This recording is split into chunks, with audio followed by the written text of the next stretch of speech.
আমরা তোমার কাছে ভূতের গল্প শুনতে এসেছি গোপাল দাদু, ওঠো না। এইভাবে গোপাল দাদুর ঘুম ভাঙানো যাবে না, বুঝলি?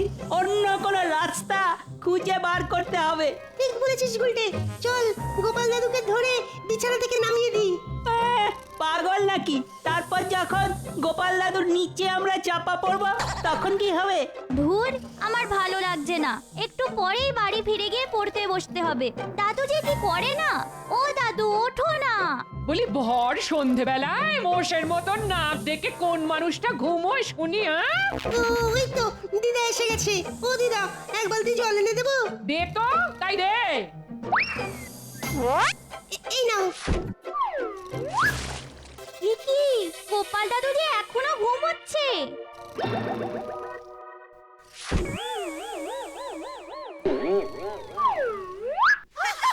ওই দেখ, গোপাল দাদু তো খুব চালাক রে।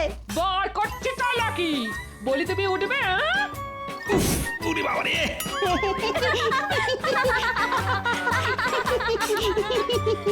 হাস হাস, দাদুর কষ্ট দেখে হাসবি বই কি? এই চুপ চুপ, দাদু রেগে গেছে। বলি তুমি কি গো, কোনো আক্কেল জ্ঞান নেই তোমার? ভোর সন্ধেবেলায় কেউ মোষের মতো নাক ডেকে ঘুমোয় নাকি? দেখো গিন্নি, সবার সঙ্গে আমার তুলনা করো না। আমি হলাম গোপাল ভাঁড়। সে তুমি যেই হয়ে থাকো তাতে আমার কি? গিন্নি, খেতে দাও তো, খিদে পাচ্ছে।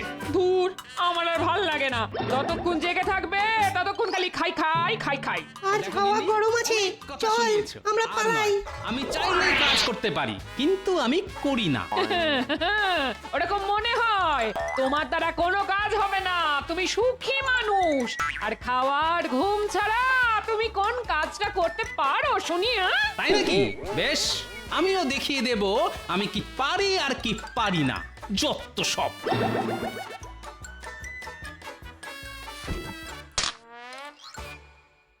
ও মা, কত কত মোহর। এত মোহর কোথা থেকে না বলে সরালে শুনি? কেন আমি সৎ পথে উপার্জন করতে পারি না বুঝি? কি বললে? তুমি সৎ পথে উপার্জন করেছো? হাসালে গো, হাসালে। এতে এত হাসির কি আছে? হ্যাঁ, আমি মহারাজের কাছ থেকে 2 কাঠা জমি চাষের নাম করে নিয়ে সেই জমিতে গরিব চাষিদের দিয়ে ধান চাষ করিয়েছি। ফসলের একটা ভাগ ওই চাষিদের দিয়ে বাকিটা আমি আমার ট্যাঁকে ঢুকিয়ে নিয়েছি। বলো কি, 2 কাঠা জমির ধান বিক্রি করে চাষিদের ভাগ দিয়েও তোমার হাতে এত মোহর থাকলো? ওটাই তো আমার বুদ্ধি গগিন্নি। আমি চাষিদের খুবই সামান্য ভাগ দিয়েছি, বুঝেছো? ও তাই বলো? তাই এটা তো ভালো রাস্তা বার করেছো পয়সা উপার্জন করার। সেটাই তো। এবার থেকে এইভাবে মহারাজের কাছ থেকে চাষের নামে জমি নিয়ে গরিব চাষিদের দিয়ে চাষ করিয়ে নেব। ওদের ভাগ কম দিলেও ওরা ভয়ে প্রতিবাদ করবে না, আর তার ফলে আমার চুরি কেউ ধরতে পারবে না। যাক, এতদিনে তোমার মাথার গোবরগুলো শুকিয়ে ঘুটে হয়েছে। গিন্নি আমার প্রশংসা করলো না অপমান করলো কিছুই বুঝতে পারলাম না। যাকগে, আমি আমার কাজে মন দিই। জয় মহারাজ কৃষ্ণচন্দ্রের জয়। জয়। বসো বসো, সবাই যে যার জায়গায় বসে পড়ো। আরে আরে, এ আমি কাকে দেখছি? এই যে গোপাল। আপনি ঠিক দেখেছেন মহারাজ। গোপাল এবার থেকে রোজ সময় মতন রাজসভায় আসবে। সে কি, রোজ দেরি করে আসার অভ্যাসটা এত সহজে পাল্টে ফেললে গোপাল? হ্যাঁ, আগে পাল্টাতে বাধ্য হলাম সেনাপতি। কেন কেন বাধ্য হলাম কেন বলছো? কারণ আমার গিন্নি মনে করে খাওয়া আর ঘুম ছাড়া আমি আর কিছুই পারি না। তাই আমি আমার গিন্নিকে দেখিয়ে দিতে চাই আমিও চাইলে মাথার ঘাম পায়ে ফেলে কাজ করতে পারি। বাবারে বাবা, গোপাল করবে কাজ আর চেয়ে দেখবে গিন্নি। মহারাজ, এই আনন্দে পুজো দিন, খাওয়ান সবাইকে সিন্নি। হ্যাঁ হ্যাঁ তাই দেব। গোপাল রোজ রাজসভাতে সময় মতো আসলে আমি সত্যি সত্যি পুজো দিয়ে সবাইকে সিন্নি খাওয়াবো। আগে পুজো দেওয়ার দরকার নেই মহারাজ, তার বদলে আমাকে 2 কাঠা জমি দিন। আমি ওই জমিতে চাষ করে গিন্নিকে দেখিয়ে দেব আমিও কাজ করতে পারি। এই রে, এ কি আমার খুঁজে বার করা পথে গোপালও হাঁটছে দেখছি।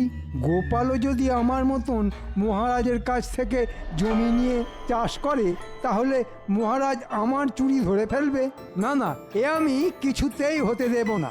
আচ্ছা বেশ মন্ত্রী, ধান চাষের জন্য যে 2 কাঠা জমি আমার থেকে নিয়েছিলে সেই জমিতে তো ধান কাটা হয়ে গেছে। এবার তাহলে ওই জমিটা তুমি নাও গোপাল। একদম নয়, আমি ওই জমিতে আবার চাষ করব মহারাজ। এই, আবার শুরু হলো। ওই শয়তান মন্ত্রীটার জ্বালায় একটা ভালো কাজও করা যায় না। ভালো কাজ করতে হলে অনেক পরিশ্রম করতে হয় গোপাল, ও সব তোমার দ্বারা হবে না। তুমি বরং বাড়িতে গিয়ে ঘুমিয়ে পড়ো। তাই নাকি? তা আপনি চুরি করা ছেড়ে কবে ভালো কাজ শুরু করলেন শুনি মন্ত্রীমশাই? এ কি, সামান্য 2 কাঠা জমি নিয়ে গোপাল আর মন্ত্রীর মধ্যে যুদ্ধ লাগলো দেখছি। মুখ সামলে কথা বলো গোপাল। ওই জমিটা আগে পাথরে জমি ছিল।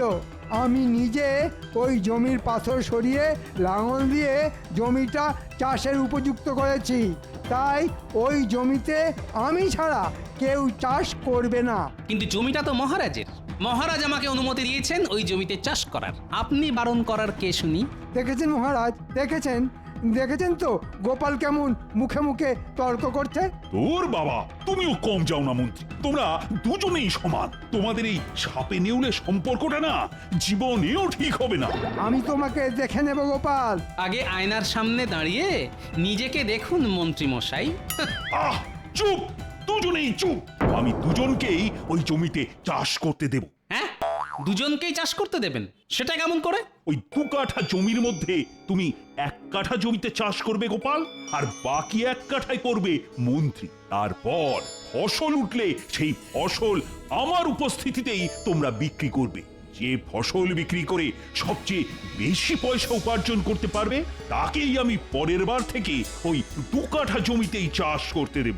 বাহ বাহ, দারুণ বুদ্ধি বার করেছেন মহারাজ। লড়াই করে জিতে নিতে হবে জমি, এটাই ভালো। এবার গোপাল জিতবে না মন্ত্রী মশাই জিতবে সেটাই দেখার বিষয়। গোপাল কোনোদিন হেরে যায়নি, এবারও হারবে না। দেখা যাবে। এত সহজে আমি তোমাকে ছাড়বো না গোপাল, এই বলে দিলাম। দাঁড়াও গোপাল, এবার দেখাবো তোমাকে মন্ত্রীর বুদ্ধি। তোমার ফসলে আগুন ধরিয়ে দেব, তারপর দেখব কিভাবে তুমি ফসল বিক্রি করে আমার থেকে বেশি পয়সা উপার্জন করতে পারো। আমার নাম মন্ত্রী। এত সহজে আমি ওই 2 কাঠা জমি হাতছাড়া হতে দেব না। আমার নামও গোপাল ভাঁড়। আমিও দেখব জমির ফসল বিক্রি করে মন্ত্রীমশাই কিভাবে আমার থেকে বেশি পয়সা উপার্জন করে। এটা শুধু গিন্নিকে আমার ক্ষমতা দেখানোর জন্য নয়, সবার সামনে গোপাল ভাঁড়ের বুদ্ধি আর শক্তিকে প্রমাণ করার জন্য আমাকে মাথার ঘাম পায়ে ফেলে জমিতে কাজ করে ফসল ফলাতে হবে।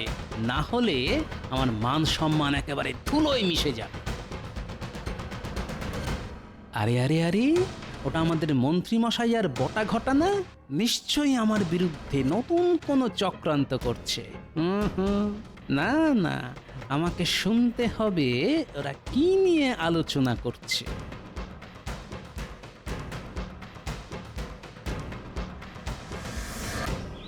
বলুন মন্ত্রী মশাই, কি বলবেন? শোন তবে, মহারাজ আমাকে আর গোপালকে 2 কাঠা জমিতে অর্ধেক করে চাষ করতে বলেছেন।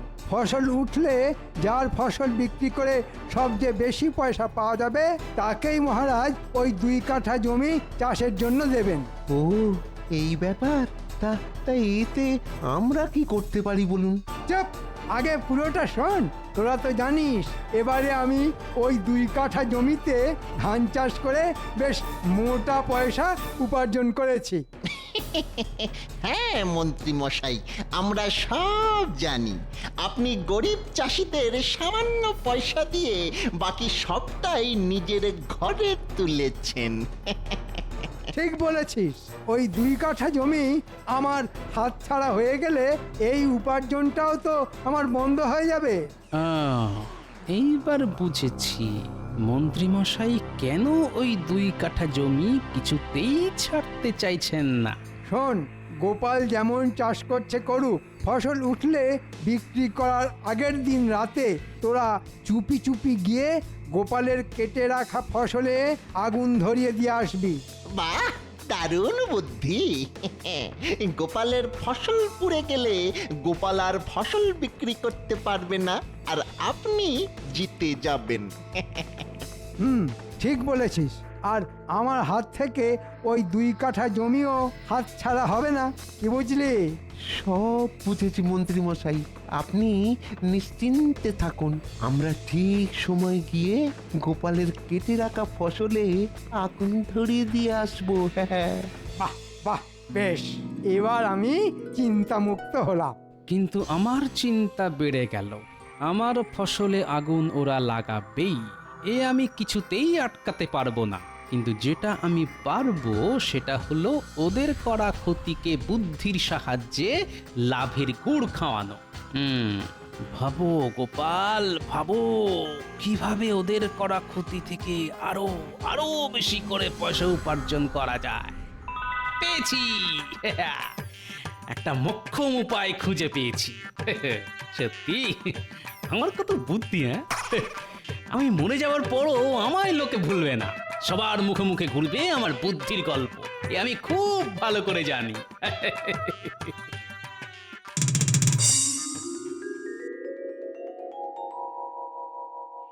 ভালো করে কাজ করো গো, এবার যাতে আগের থেকেও অনেক অনেক বেশি ফসল হয়।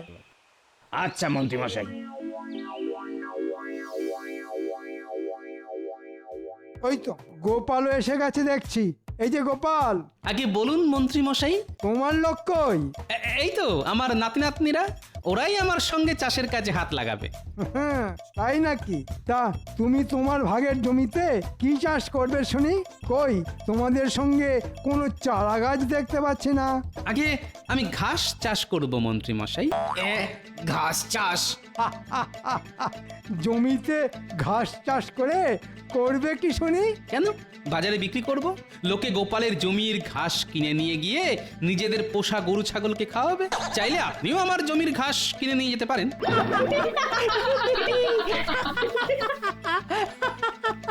কি তুমি আমাকে গরু ছাগলের সঙ্গে তুলনা করলে?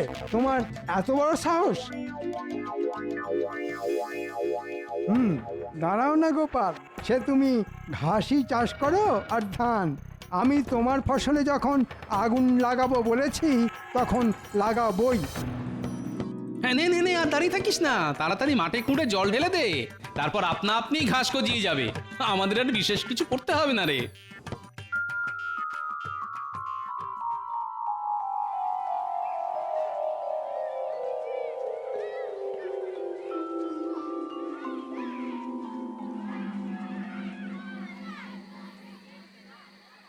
বলো গোপাল দাদা, এত রাত করে এলে কেন? এলাম কি আর সাধে, ভাঙা হাটে জিনিসপত্র একটু সস্তায় পাওয়া যায় কিনা। তা ভাই, তোমার কাছে মিষ্টি আলু আছে? আছে গো গোপাল দাদা। কতটা জমিতে চাষ করবে শুনি? ওই ধরো 1 কাঠা জমির কিছুটা অংশে, পুরোটাতে নয়। তাহলে এটাতে হয়ে যাবে। এই না, ধরো ধরো ধরো ধরো ধরো।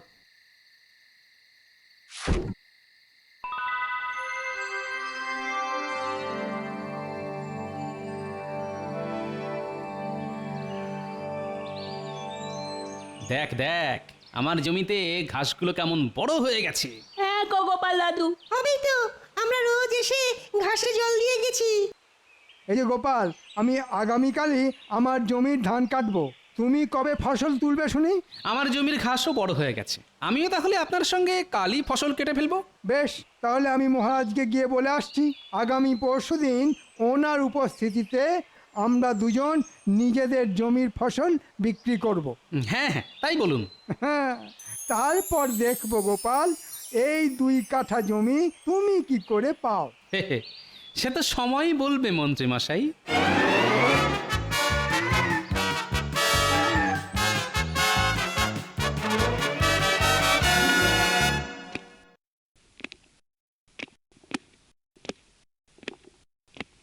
মহারাজ আগামী পরশু আমি আর গোপাল দুজনেই নিজেদের জমির ফসল বিক্রি করব। আমি সেটাই আপনাকে জানাতে এলাম। বেশ বেশ, আমি তাহলে পরশুদিন সকাল সকালই তোমাদের জমিতে পৌঁছে যাব। আচ্ছা মহারাজ। তা মন্ত্রী, তোমার চাষবাস কেমন হয়েছে শুনি? আগে খুব ভালো মহারাজ। আর গোপালের? আর কি বলবো মহারাজ, গোপাল ওর ভাগের 1 কাঠা জমিতে ঘাস চাষ করেছে। হ্যাঁ, ঘাস চাষ? ঘাস চাষের কথা তো আগে কখনো শুনিনি। তাহলেই বুঝুন মহারাজ, পরশু আমি জিতবো এই বলে দিলাম। না না না না, গোপাল নিশ্চয়ই কিছু না কিছু একটা ফন্দি এঁটেছে। এত বোকার মতো কাজ করার লোক তো গোপাল নয়।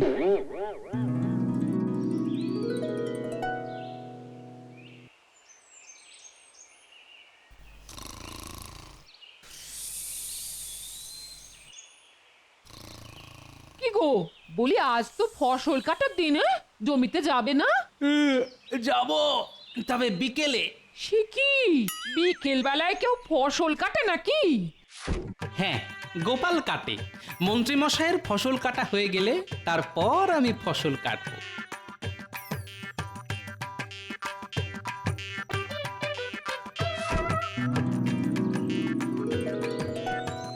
কাজ হয়ে গেছে মন্ত্রী মশাই। যা ভেবেছিলাম তার থেকে বেশি ফসলই হয়েছে। তোরা ভালো কাজ করেছিস। তোদের আগের বারের থেকে 5 পয়সা করে বেশি দেব। মাত্র 5 পয়সা? এত খাটনি করে? চুপ, বেশি কথা বললে ওটাও পাবি না, উল্টে 5 পয়সা কেটে নেব। যা, ভাগ ভাগ এবার। ওরে বাবালে, আর কথা বাড়াসনি, পালা পালা। এদিকে গোপাল এখনো ফসল কাটতে এলো না। আজ রাতে গোপাল ফসল না কাটলে আমি ওর ফসলে আগুন জ্বালাবো কেমন করে?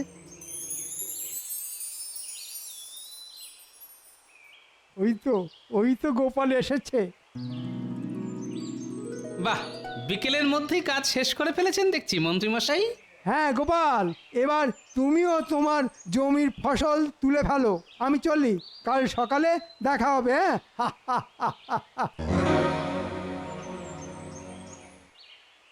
চল, এবার হাত লাগিয়ে ঘাসগুলো কেটে ফেলি। আর আলু? চুপ, এখন কোনো কথা নয়। আচ্ছা গোপাল দাদু।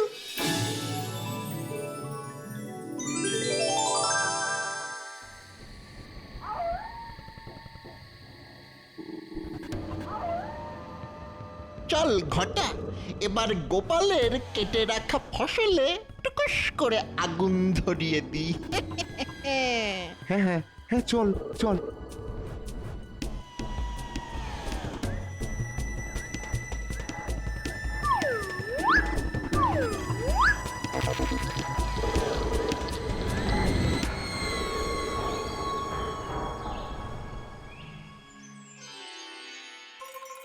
কি মনে হচ্ছে মহারাজ, কে জিতবে, গোপাল না মন্ত্রী মশাই? সে তো আর কিছুক্ষণ পরেই বোঝা যাবে। আগে থেকে বলা কিন্তু খুব মুশকিল। কেন মহারাজ, এ তো জলের মতন সোজা। জিতবো আমি। আর আমি কি বসে বসে ঘাস খাবো? হ্যাঁ, চলো না, চলো। গিয়ে যখন দেখবে তোমার কেটে রেখে যাওয়া ঘাস পুড়ে ছাই হয়ে গেছে, তখন পালাবার পথ পাবে না বাছা। এ কি, কার ফসলে আগুন লাগলো? হ্যাঁ, তাই তো, এ তো আমার ফসল। চ, এবার কি হবে গোপাল?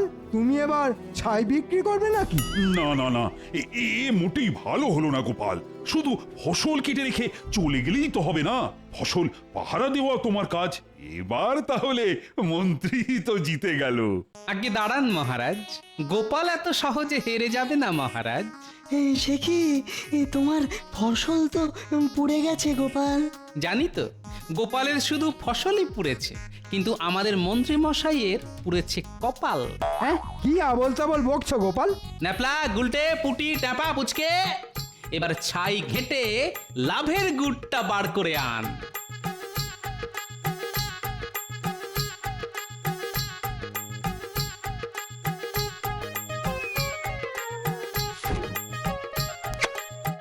আহ, সুন্দর পুড়েছে।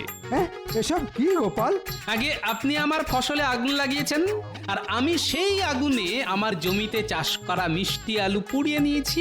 এবার মিষ্টি পোড়া আলু বিক্রি করে আমি আপনার থেকে বেশি পয়সা উপার্জন করব। সে কি, তুমি তো ঘাস চাষ করেছিলে? সেটা তো আপনার চোখে ধুলো দেওয়ার জন্যে। ওই ঘাসের ভেতরে ছিল আমার বসানো মিষ্টি আলু গাছ। আর গতকাল রাতে আমি আর আমার নাতি নাতনিরা এই মিষ্টি আলুগুলো মাটি থেকে তুলে ঘাসের মধ্যে ঢুকিয়ে রেখেছিলাম। রাতে বটা ঘটার লাগানো আগুনে শুধু ঘাসই পোড়েনি, সঙ্গে পুড়েছে আমার চাষ করা মিষ্টি আলু। ছি ছি মন্ত্রী, তাহলে তাহলে তুমি পরিকল্পনা করে গোপালের ফসলে আগুন লাগিয়েছো? না মানে, হ্যাঁ মানে ইয়ে মানে শুধু আমার ফসলে আগুন নয়, গরিব চাষিদের দিয়ে মন্ত্রী মশাই চাষ করিয়ে তাদের প্রাপ্য পয়সাও দেননি। চাষি ভাইরা, হ্যাঁ মহারাজ, গোপাল দাদা ঠিক বলছে। মন্ত্রী মশাই বলেছেন মুখ করলে আমাদের সব পয়সা কেটে নেবেন মহারাজ, তাই আমরা ভয়ে চুপ করেছিলাম। মন্ত্রী, এত বড় সাহস তোমার! ছি ছি ছি ছি। দেখলেন তো মন্ত্রী মশাই, গোপাল চালাকি করে নয়, বুদ্ধির জোরে যেতে এবার এই 2 কাঠা জমিতে চাষ করবে গোপাল। কি মজা, গোপাল দাদু জিতে গেছে। কি মজা, গোপাল দাদু জিতে গেছে। মহারাজ, আর কোনোদিন এরকম করব না। না না না না, আমি তোমাকে ছাড়বো না মন্ত্রী। ওরে বাবা রে, ওরে বাবা রে। বুদ্ধির খেল দেখালো গোপাল, আর মন্ত্রী মশাইয়ের পুড়লো কপাল। বাবারে বাবা, গোপাল বড্ড চালু। কই, আমাকেও দিন তো একটা পোড়া মিষ্টি আলু। জয় গোপালের জয়।